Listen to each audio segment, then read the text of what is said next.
Le invitamos a aprender y recordar los principios fundamentales del cristianismo que todo católico debe saber.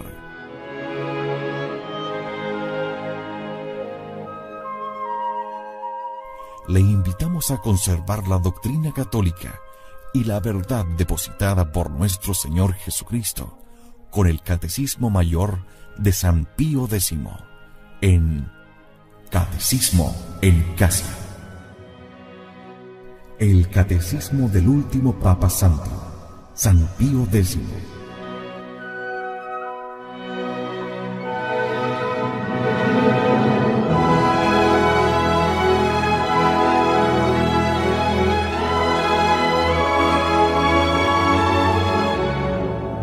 Catecismo en Casa. En Convicción Radio.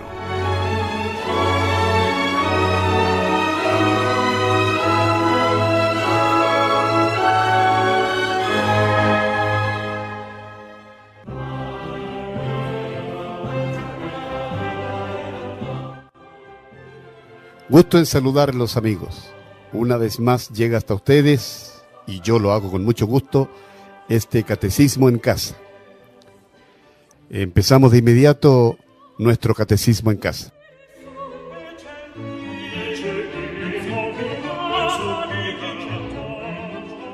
Del modo de confesarse. ¿Cómo os presentaréis al confesor? Me arrodillaré a los pies del confesor y diré: bendecidme, Padre, porque he pecado. ¿Y qué haréis mientras el confesor os da la bendición? Me inclinaré humildemente para recibir la bendición y haré la señal de la cruz. ¿Qué debe decirse después de hecha la señal de la cruz? Debe decirse: me confieso a Dios Todopoderoso, a la bienaventurada Virgen María, a todos los santos y a vos, Padre mío espiritual, porque he pecado. Y luego, ¿qué se dice? Luego se dice: me confesé en tal tiempo, por la gracia de Dios recibí la absolución, cumplí la penitencia y fui a comulgar. Y seguidamente se acusa uno de los pecados. Terminada la acusación de los pecados, ¿qué haréis? Diré: me acuso además de todos los pecados de la vida pasada, especialmente contra tal o tal virtud, por ejemplo, contra la pureza, contra el cuarto mandamiento, etc. Después de esta acusación, ¿qué diréis? Diré: de todos estos pecados y de los demás que no recuerdo, pido perdón a Dios de todo corazón, y a vos, Padre mío espiritual, penitencia y absolución. Hecha así la confesión de los pecados, ¿qué más hay que hacer? Hay que oír con respeto lo que nos diga el confesor y aceptar la penitencia con sincera voluntad de cumplirla, y mientras nos absuelve, renovar de corazón el acto de contrición. Recibida la absolución, ¿qué resta? Hay que dar gracias al Señor, cumplir luego la penitencia y poner en práctica los avisos del confesor.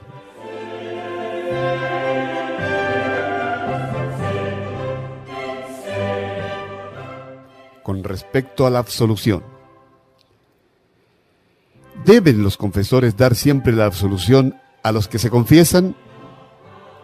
Solo deben dar la absolución a los que juzgan bien dispuestos para recibirla. ¿Y pueden los confesores diferir o negar alguna vez la absolución? No solo pueden, sino deben diferir o negar la absolución en ciertos casos, para no profanar el sacramento. ¿Cuáles son los penitentes que deben ponerse por mal dispuestos y a los que debe de ordinario negarse o diferir la absolución? Son principalmente estos. Primero, los que no saben los misterios principales de nuestra fe o descuidan el aprender las otras cosas de la doctrina cristiana, que tienen obligación de saber conforme a su estado. Segundo, los que son gravemente descuidados en el examen de conciencia y no dan señales de dolor ni arrepentimiento. Tercero, los que no quieren restituir, pudiendo, la hacienda ajena o la fama que quitaron. Cuarto, los que no perdonan de corazón a sus enemigos. Quinto, los que no quieren poner en práctica los medios necesarios para enmendarse de sus malos hábitos. Sexto, los que no quieren dejar las ocasiones próximas de pecar. Y no es demasiado riguroso el confesor que dilata la absolución al penitente porque no le cree todavía bien dispuesto. No es demasiado riguroso, antes muy caritativo, portándose como un buen médico que tienta todos los remedios, por dolorosos y ásperos que sean, por salvar la vida del enfermo. Deberá desesperar y retirarse absolutamente de la confesión el pecador a quien se difiere o niega la absolución. No debe desesperar ni retirarse absolutamente de la confesión, sino que debe humillarse, reconocer su deplorable estado, aprovecharse de los buenos consejos que le da el confesor y de este modo ponerse lo más pronto posible en estado de merecer la absolución. ¿Qué ha de hacer el penitente en cuanto a la elección de confesor? El verdadero penitente ha de encomendarse a Dios para elegir un confesor piadoso, docto y prudente, ponerse luego en sus manos y sujetarse a él como a su juez y médico.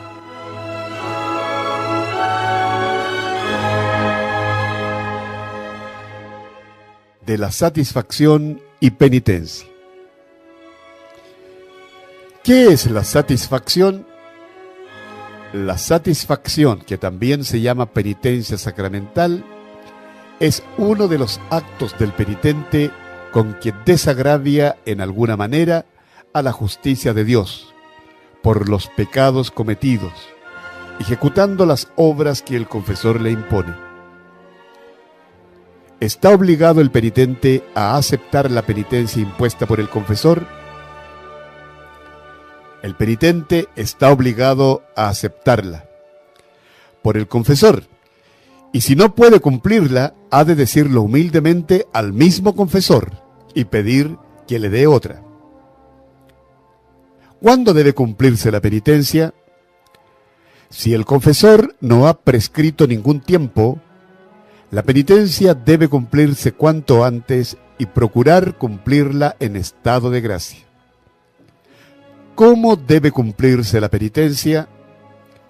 Debe cumplirse enteramente y con devoción. ¿Y por qué en la confesión se impone alguna penitencia? Se impone alguna penitencia porque de ordinario, después de la absolución sacramental, que perdona la culpa y la pena eterna, queda una pena temporal que se ha de pagar en este mundo o en el purgatorio. ¿Por qué ha querido el Señor que en el sacramento del bautismo se perdonase toda la pena debida a los pecados y no así en el sacramento de la penitencia? Porque los pecados después del bautismo son harto más graves, como hechos con mayor conocimiento e ingratitud a los beneficios de Dios, y también para que la obligación de satisfacer por ellos sirva de freno para no recaer en el pecado. ¿Podemos satisfacer a Dios por nosotros mismos? Nosotros, por nosotros mismos, no podemos satisfacer a Dios, pero bien lo podemos hacer uniéndonos con Jesucristo, que con los méritos de su pasión y muerte da valor a nuestras acciones. basta siempre la penitencia que impone el confesor para borrar la pena restante de vida por los pecados. No basta de ordinario para pagar la pena restante de vida por los pecados, por lo cual se ha de procurar suplirla con otras penitencias voluntarias. ¿Cuáles son las obras de penitencia? Las obras de penitencia pueden reducirse a 3 especies, que son oración, ayuno y limosna. ¿Qué se entiende por oración? Se entiende por oración todo género de ejercicios de piedad. ¿Y qué se entiende por ayuno? Se entiende toda clase de mortificación. ¿Y por limosna? Por limosna se entiende toda obra de misericordia espiritual y corporal. ¿Qué penitencia es más meritoria? ¿La que nos da el confesor o la que hacemos por propia elección?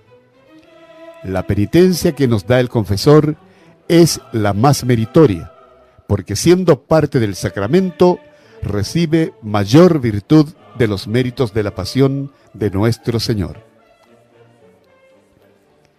Van inmediatamente al cielo los que mueren después de recibida la absolución, pero antes de haber plenamente satisfecho a la justicia de Dios.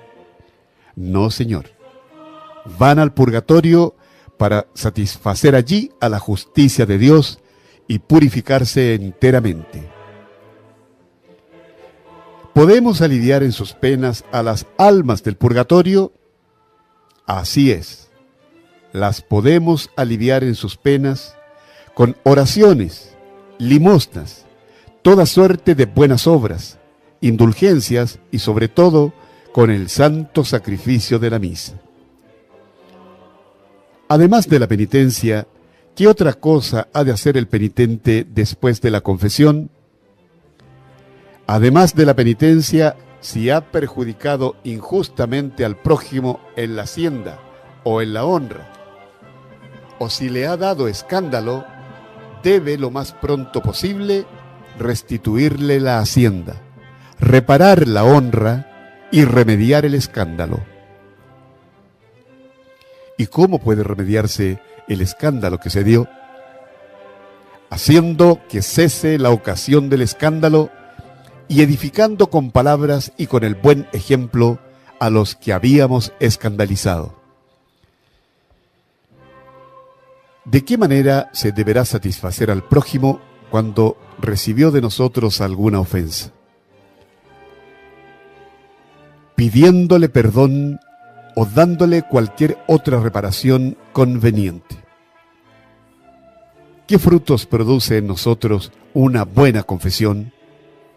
Una buena confesión, primero, nos perdona los pecados cometidos y nos da la gracia de Dios. Segundo, nos restituye la paz y la tranquilidad de la conciencia. Tercero, nos vuelve a abrir las puertas del paraíso y trueca la pena eterna del infierno en pena temporal. Cuarto, nos preserva de las recaídas y nos hace capaces del tesoro de las indulgencias.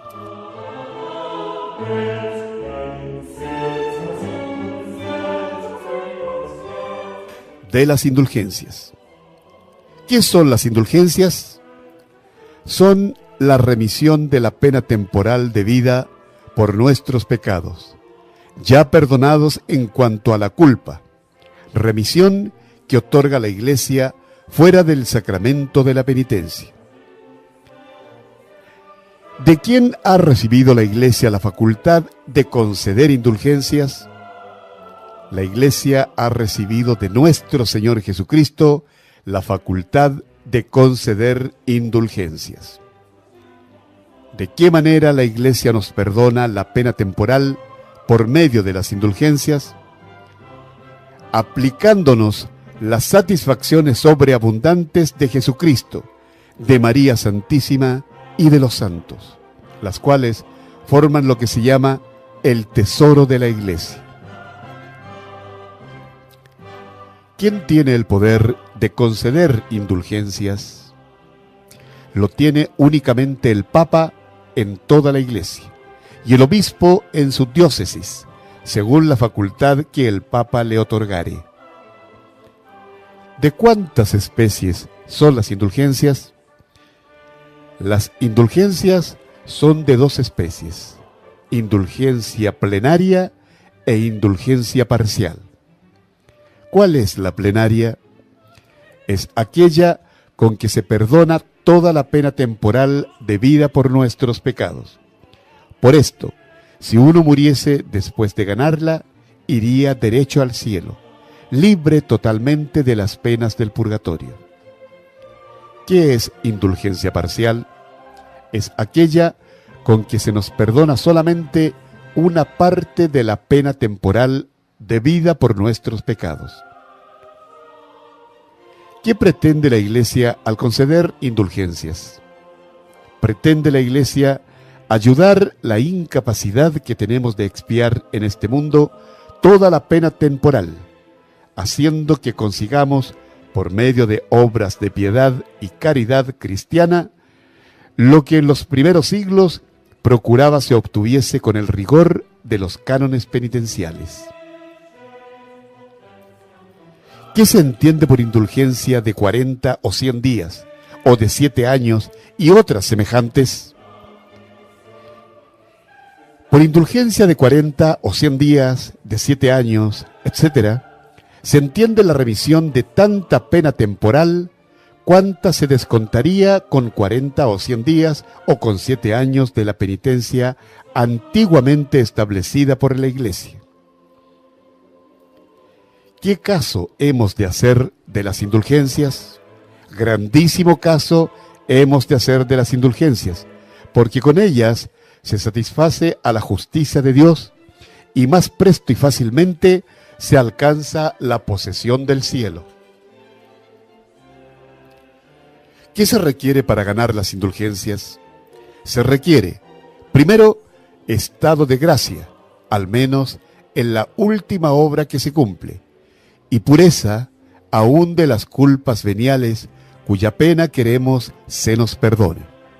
Segundo, cumplimiento de las obras que la Iglesia prescribe para ganar la indulgencia. Y tercero, intención de ganarla. ¿Puede aplicarse también las indulgencias a las almas del purgatorio? Sí, señor. Las indulgencias pueden aplicarse también a las almas del purgatorio, siempre que el que las otorga declare que pueden aplicárseles. ¿Qué es jubileo? Jubileo, que ordinariamente se concede cada 25 años, es una indulgencia plenaria a la que van anexos muchos privilegios y particulares concesiones, como el poder obtener la absolución de algunos pecados reservados y de las censuras, y la conmutación de algunos votos.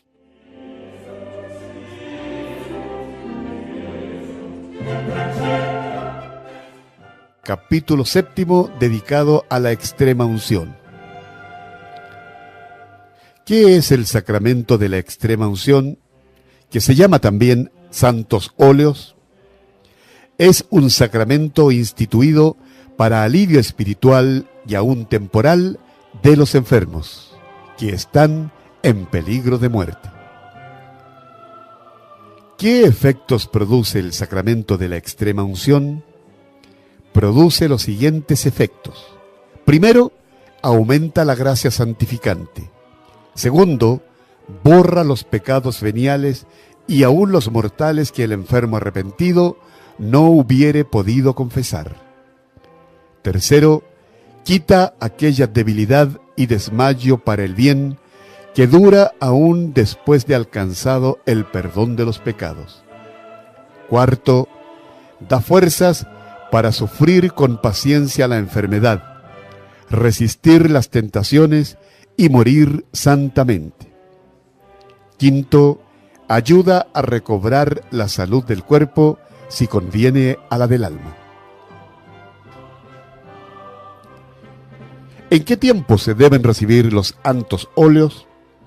Deben recibirse cuando la enfermedad es peligrosa y después que el enfermo haya recibido, a ser posible, los sacramentos de la penitencia y Eucaristía. Y es mejor recibirlos cuando se conserva el sentido cabal y aún hay alguna esperanza de vida.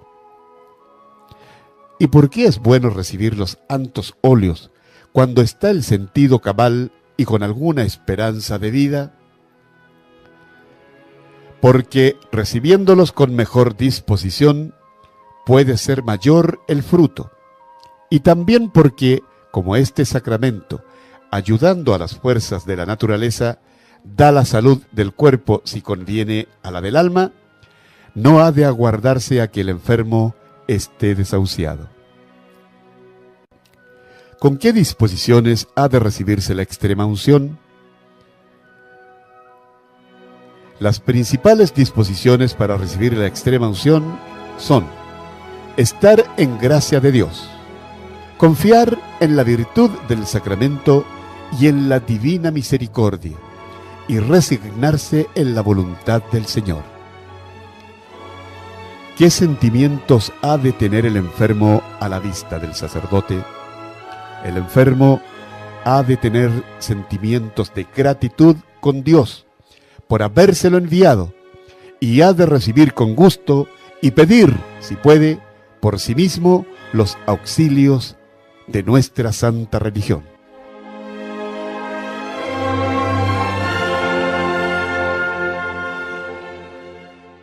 Capítulo 8 del Orden Sagrado. ¿Qué es el sacramento del orden sagrado? Es el sacramento que da la potestad de ejercitar los sagrados ministerios que miran al culto de Dios y a la salvación de las almas, e imprime en el alma de quien lo recibe el carácter de ministro de Dios.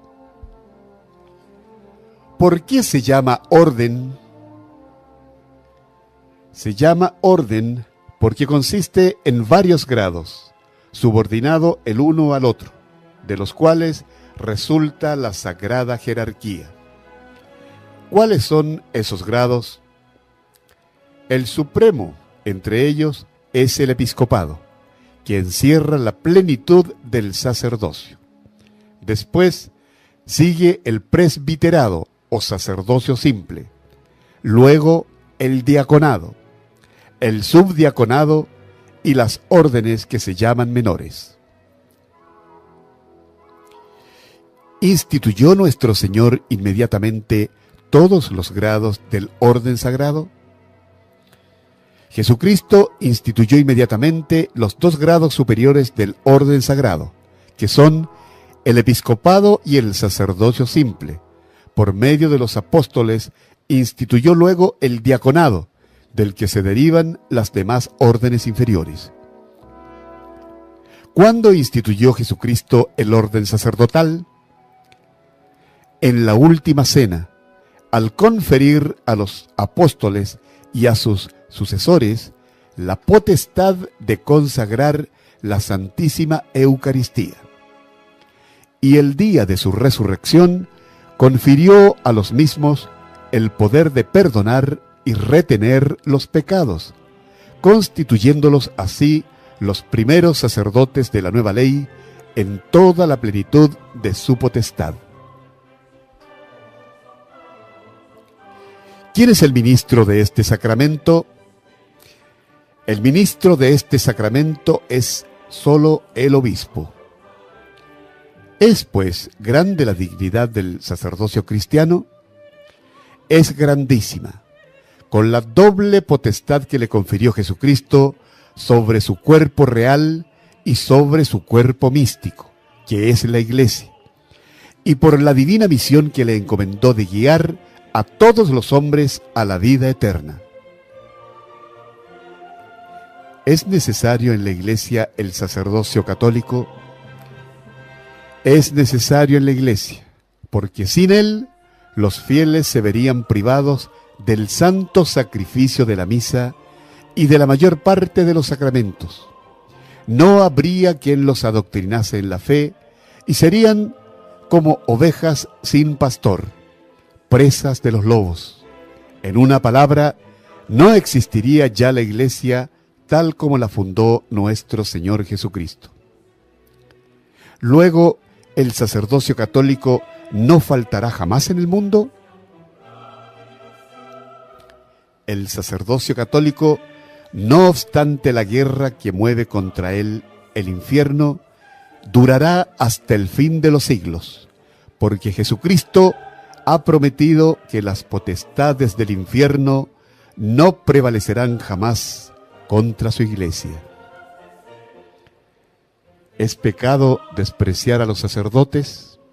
Es pecado gravísimo, porque el desprecio y las injurias que se arrojan contra los sacerdotes van a dar contra el mismo Jesucristo, que ha dicho a sus apóstoles: quien a vosotros desprecia, a mí me desprecia. ¿Qué fin ha de tener quien abraza el estado eclesiástico? El fin de quien abraza el estado eclesiástico ha de ser únicamente la gloria de Dios y la salvación de las almas. ¿Qué es necesario para entrar en el estado eclesiástico? Es necesaria ante todo la vocación divina. ¿Qué ha de hacerse para conocer si Dios llama a uno al estado eclesiástico? Primero, hay que rogar fervientemente al Señor que manifieste cuál es su voluntad. Segundo, hay que tomar consejo del propio obispo o de un sabio y prudente director. Tercero, hay que examinar con diligencia si se tiene la aptitud necesaria para los estudios, ministerios y obligaciones de ese estado. ¿Haría mal quien tomase el estado eclesiástico sin vocación divina? Quien tomase el estado eclesiástico sin vocación divina haría un grave mal y se expondría a peligro de perderse. ¿Hacen mal los padres que por motivos temporales inducen a sus hijos a abrazar sin vocación el estado eclesiástico? Cometen una culpa gravísima porque usurpan el derecho que Dios se ha reservado de escoger sus ministros y ponen a sus hijos en peligro de eterna condenación. ¿Cuáles son los deberes de los fieles respecto de los llamados a las órdenes sagradas? Los fieles deben, primero, dejar a sus hijos y subordinados en plena libertad de seguir la vocación de Dios. Segundo, rogar a Dios se digne proveer a su iglesia de buenos pastores y celosos ministros, para lo cual han sido instituidos los ayunos de las 4 témporas. Tercero, tener singular respeto a todos los que por las órdenes están consagrados al servicio de Dios.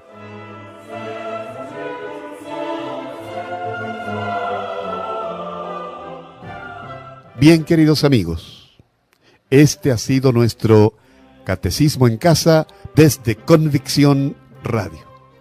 Adiós, mis amigos.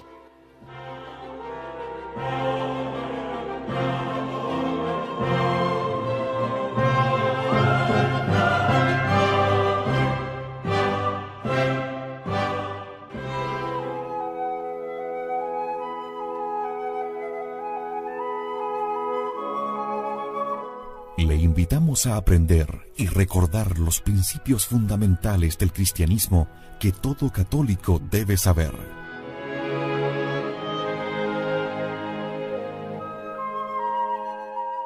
Le invitamos a conservar la doctrina católica y la verdad depositada por nuestro Señor Jesucristo con el Catecismo Mayor de San Pío X en Catecismo en Casa. El Catecismo del último Papa Santo, San Pío X.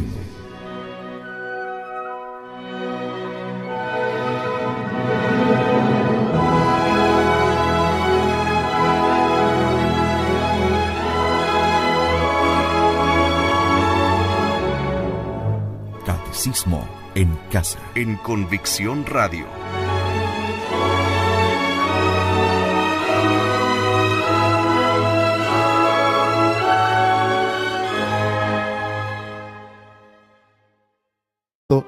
este catecismo en casa. Empezamos de inmediato nuestro catecismo en casa.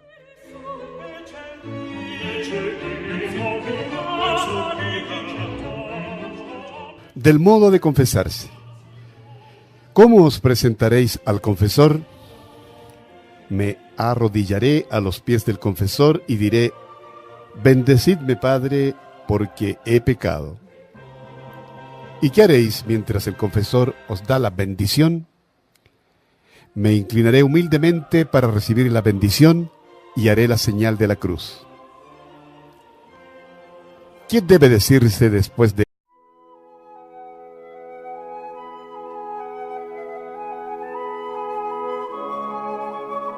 Le invitamos a aprender y recordar los principios fundamentales del cristianismo que todo católico debe saber.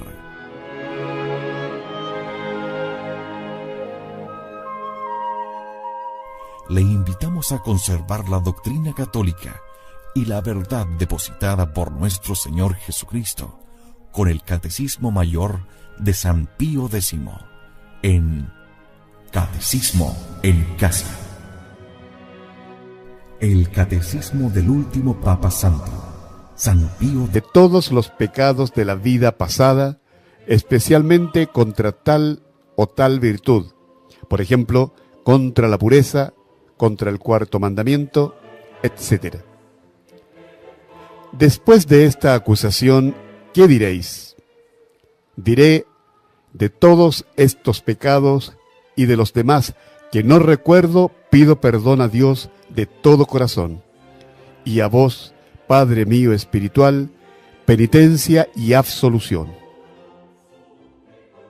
Hecha así la confesión de los pecados, ¿qué más hay que hacer? Hay que oír con respeto lo que nos diga hecha la señal de la cruz. Debe decirse: me confieso a Dios Todopoderoso, a la bienaventurada Virgen María, a todos los santos y a vos, Padre mío espiritual, porque he pecado. Y luego, ¿qué se dice? Luego se dice: me confesé en tal tiempo, por la gracia de Dios recibí la absolución, cumplí la penitencia y fui a comulgar. Y seguidamente se acusa uno de los pecados. Terminada la acusación de los pecados, ¿qué haréis? Diré: me acuso además de sí.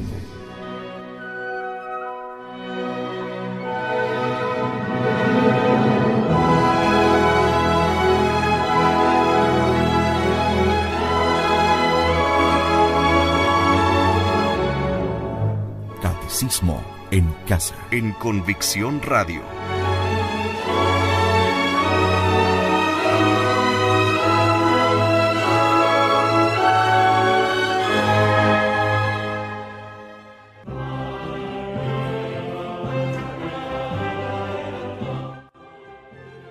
Gusto en saludarlos, amigos. Una vez más llega hasta ustedes, y yo lo hago con mucho gusto,